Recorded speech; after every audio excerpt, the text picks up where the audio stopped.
May for Central Zone. Ini ing PTV, Balitang Kapampangan. Peg maragulnong Presidente Ferdinand R. Marcos Jr. reng mga regular infrastructure projects na ning gobyerno keng probinsya na ning Aurora. Keng siwala na ning Presidente keng Baler Aurora, sinabi na abala-abalaos la reng pamagpagawang dalan abi duruktong kareng pitanamnanan ng ngungot keng balen na ning dinalungan. Kasalungsungan na lamo naman kanong sasadya ng gobyerno, ing Baler Airport Development Project, bang makapag-accommodate siya iting mga ragula aeroplano.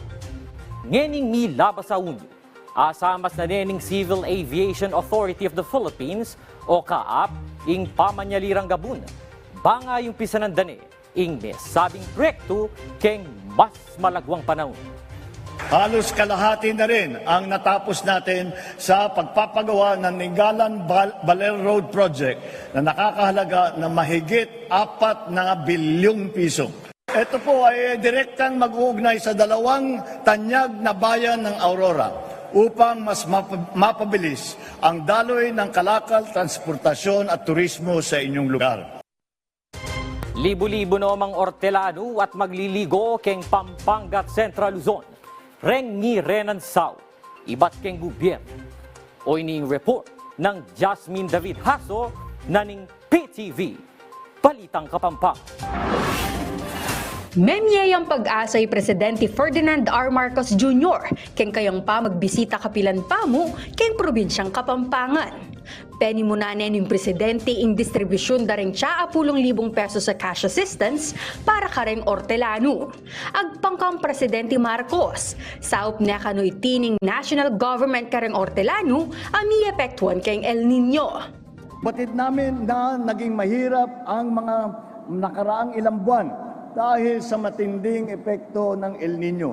Upang makatulong sa inyong pagbangon at bilang pasasalamat sa inyong araw-araw na pagsisikap, kami po ay mamamahagi sa inyo ng ilang tulong pandagdag sa inyong kabuhayan.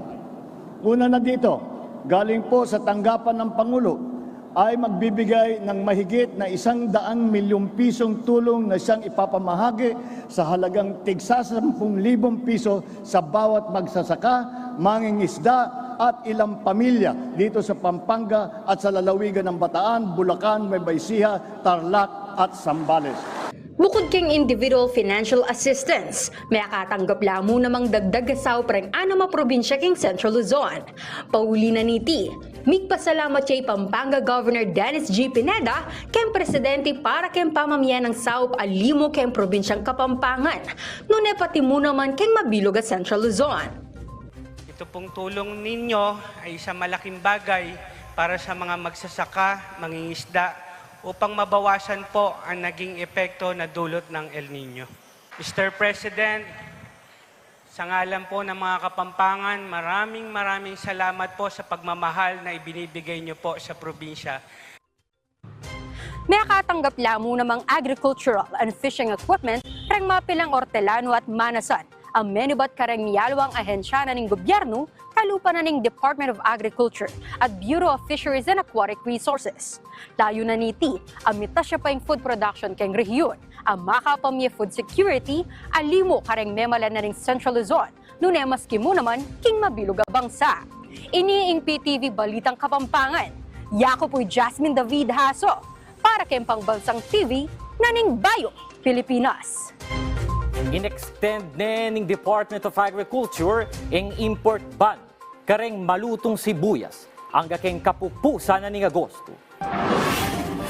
Inisplika ng Agriculture Secretary Francisco Chu Laurel Jr.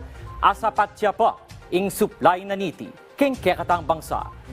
Ngening kasalungsungan at chuya keng 162,000 metric tons ing inventory na niti at akakitdang mabot siya pa iti hanggang keng February 2025. Samantala, memyene mang babala ing DA, kareng negosyante ang makibalak mag-hoard sibuyas, bang miapektuan niya ing presyo na niti keng merkado.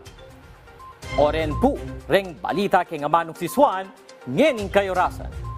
Para keng aliwa pang update, si follow yung kay keng kaming Facebook, ang po pa keng X, formerly Twitter keng @PTVPH. Yaku pun kekong talasuyo. Arlo Motas para keng Pambansang TV na ning Bayong Pilipinas. Dakal pong salamat. Maya po oras. Labuan Kapampangan.